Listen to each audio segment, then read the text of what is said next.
Hi friends! Welcome to our channel. இன்னைக்கு morning routine இந்த week ஃபுல்லாவே பார்த்தீங்கன்னா, கொஞ்சம் சீக்கிரமாவே ஸ்டார்ட் ஆயிடும். என்னன்னா, இந்த வீக் வந்து வாசல் தொளிப்பது சொல்லுவாங்கல்ல. வாசல் பெருக்கி, தண்ணி தெளிச்சு, கோலம் போடுறது. அது வந்து என்னோட ரொட்டீன். இந்த ஃப்ளாட்ல பார்த்தீங்கன்னா 4 வீடு இருக்கு. 4 பேரும் வந்து வீக்லி ஒன்ஸ் எடுத்துக்குவாங்க. சப்போஸ் வெளிய போயிட்டாங்கன்னா, அதுக்கு ஏத்த போல சேஞ்ச் பண்ணி, ஆள் சேஞ்ச் பண்ணி விட்டுட்டு, ஆ நெக்ஸ்ட் வீக் அவங்க எடுத்துக்குவாங்க. இந்த வாரம் நமக்குன்றதுனால கொஞ்சம் சீக்கிரமாவே ஸ்டார்ட் ஆயிடுச்சு. ஃபர்ஸ்ட்டு அது முடிச்சுட்டு பால் வாங்கிட்டு வந்துட்டு, டீடாக்ஸ் ட்ரிங்க் போடலான்னு சொல்லிட்டு போட்டுட்டு இருந்தேன். இன்னைக்கு என்னன்னு பார்த்தீங்கன்னா, கொய்யா இலை, இஞ்சி, பெருஞ்சீரகம், சீரகம், மஞ்சள் பொடி, உப்பு போட்டு நல்லா கொதிக்க வச்சு எடுத்துக்கிட்டேன். ஒரு 2 டைம்ஸோ, 3 டைம்ஸோ நான் நெல்லிக்காய் கேட்டுட்டு இருக்கேன். பெரிய நெல்லிக்காய் வந்துருச்சான்னு வரலன்னு சொல்லிட்டு இருக்காங்க. அது போட்டீங்கன்னா உங்களுக்கு சூப்பரா இருக்கும் டேஸ்ட். எனக்கு எனக்கு பிடிச்சிருக்கு. அதனால எனக்கு நல்லா இருக்குன்னு சொல்லிட்டு நான் கேட்டுட்டு இருக்கேன். இன்னைக்கு காலையில வந்து தெருவுல விப்பாங்கல்ல ஸ்ட்ரீட்ல. அதுல வந்து கீரையும், வெண்டைக்காவும் வந்து சொல்லிட்டு வாங்கி வச்சிருந்தேன் சமையலுக்கு. எங்க ஹஸ்பண்ட் வந்து "இன்னைக்கு காலையில செய்யாத, மதியம் செஞ்சுக்கோ. நான் வந்து மதியம் வந்து சாப்பிட வருவேன்னு" சொல்லிட்டு இருந்தாங்க. அதுக்காக சரி நம்ம கொஞ்சம் டைம் இருக்குல்ல, அதனால அரிசி உளுந்து ஊற வச்சு அத வந்து அரைச்சுக்கலாம் அப்படின்னு சொல்லிட்டு அதுக்கு ஊற வச்சுட்டு இருந்தேன். நான் வந்து 4:1 ரேஷியோல பண்ணுவேன். 4 அரிசி எடுத்தீங்கன்னா, 1 உளுந்து எடுப்பேன். எங்க ஃபேமிலிக்கு ஏத்த போல நான் வந்து சின்ன கிளாஸ்ல எடுத்துக்குவேன். அது கூட வந்து கொஞ்சம் வெந்தயமும் போட்டுக்குவேன். அதான் ஊற வச்சுட்டு இருந்தேன். நெக்ஸ்ட்டு இன்னைக்கு மார்னிங் வந்து டிஃபன் பார்த்தீங்கன்னா, ராகி சேமியாவும், நைட்டே கொஞ்சம் வந்து ராஜ்மா ஊற வச்சிருந்தேன். ராஜ்மாவும் பாயில் பண்ணி எடுத்துக்கலாம். கொஞ்சம் ஃப்ரூட்ஸ் இருக்கு. ஃப்ரூட்ஸ் எடுத்துக்கலாம் அப்படின்னு சொல்லிட்டு, அதுக்காக செஞ்சுட்டு இருந்தேன்.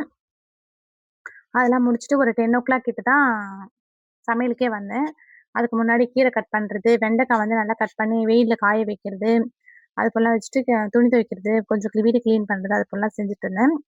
ஆ அதுக்கப்புறம் நல்லா அரிசி ஊற வச்சுட்டு, ஒல வச்சுட்டு அரிசி ஒல கொதிச்சதுக்கப்புறம் அரிசி போட்டுட்டு, அதுக்குள்ளயே பார்த்தீங்கன்னா, கீரைலாம் கட் பண்ணிட்டு இருந்தேன்ல, அத நல்லா வாஷ் பண்ணிட்டு, குக்கர்ல பருப்பு, ஊற வச்ச பருப்பு, பச்சை மிளகா, கீரை, உப்பு, மஞ்சள் பொடி, கொஞ்சமா புளி போட்டு நல்லா ஒரு 5, 6 விசில் விட்டு எடுத்துப்பேன்.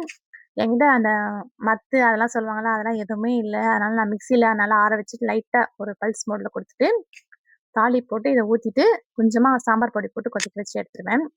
இது கூட்டு மாரியும் இருக்காது, சாம்பார் மாரியும் இருக்காது. கொஞ்சம் டிஃபரன்ஸா தான் இருக்கும். அது கூடவே வெண்டைக்காய் பொரியல் செய்யலான்னு சொல்லிட்டு, அ கொஞ்சம் வெயில்ல காய வச்சுட்டு எடுத்துட்டு வந்திருந்தேன். இன்னைக்கு வந்து சாமி படைக்கலாம். டெய்லி விளக்கேத்துவோம்ல, அது போல பண்ணிடலாம். கொஞ்சம் பூஜை சாமான்லாம் தேய்ச்சிடலான்னு சொல்லிட்டு, அத தேய்ச்சுட்டு அதுக்கான ப்ரிப்பரேஷனும் செஞ்சுட்டு இருந்தேன். இன்னைக்கு சாமிக்கு வந்து மாதுளம்பழம் தான் பிரசாதமா வச்சிருக்கேன். எங்க வீட்ல வந்து ரொம்ப சிம்பிளா தான் இருக்கும் சாமியும். நான் பூஜை பண்றதுமே பார்த்தீங்கன்னா, ரொம்ப சிம்பிளா தான் இருக்கும். விளக்கேத்திட்டு வத்தி ஏத்துவேன் அவ்வளோதான். பூ இருந்தா பூ வைப்பேன். பூ இல்லன்னா பிளாஸ்டிக் வச்சுருவேன். அப்படி சம்டைம்ன்னா துளசி கூட வந்து சாமிக்கு வச்சுருவேன். எங்க வீட்டு விநாயகர் வந்து எனக்கு ரொம்ப பிடிக்கும். நான் ரொம்ப ஆசைப்பட்டு கேட்டது. இன்னொன்னு என்னன்னா, ஃபர்ஸ்ட் டைம் என்ன வந்து என் தம்பி வந்து அம்மான்னு கூப்பிட்டதே வந்து விநாயகர் சதுர்த்தி அன்னைக்கு தான். ஆல்ரெடி எனக்கு விநாயகர் ரொம்ப பிடிக்கும். என் தம்பி வேற இதுல கூப்பிட்டுட்டான்றனால எனக்கு ரொம்ப ஸ்பெஷல் விநாயகரு. ஆனா, அதுக்கு முன்னாடி இருந்து நான் விநாயகர் வாங்கி சிலையா வைக்கணும் அப்படின்னு நினைச்சுட்டே இருக்கேன். அது இந்த வருஷம் தான் எனக்கு வந்து கனவு நிறைவேறுச்சு. நெக்ஸ்ட் பார்த்தீங்கன்னா, வெண்டைக்காய் பொரியலுக்கு தாளிப்பு குடுத்துட்டு, நல்லா காய வச்ச வெண்டைக்காய் போட்டு, சிம்லயே வச்சு நல்லா வறுத்து எடுத்தீங்கன்னா சூப்பரா இருக்கும். உங்களுக்கு நல்லா ரோஸ்ட் ஆகணும்னால நல்லா ரோஸ்ட் பண்ணலாம். இல்ல ஓரளவுக்கு வேணும் அப்படின்னு சொன்னா ஓரளவுக்கு பண்ணிக்கலாம். ஒரு 2 டைம்ஸா நான் 1/2 கிலோ பண்றேன். அப்பாவும், பையனுமே கொஞ்சம் நல்லா சாப்பிட்டுருக்காங்க. எனக்கு கொஞ்சம் பத்தாத மாரி இருந்தது. அதனால இந்த வாட்டி நான் 3/4 கிலோ போல எடுத்துக்கிட்டேன். அ அப்பதான் கொஞ்சமாவது நமக்கு வரும் அப்படி சொல்லிட்டு.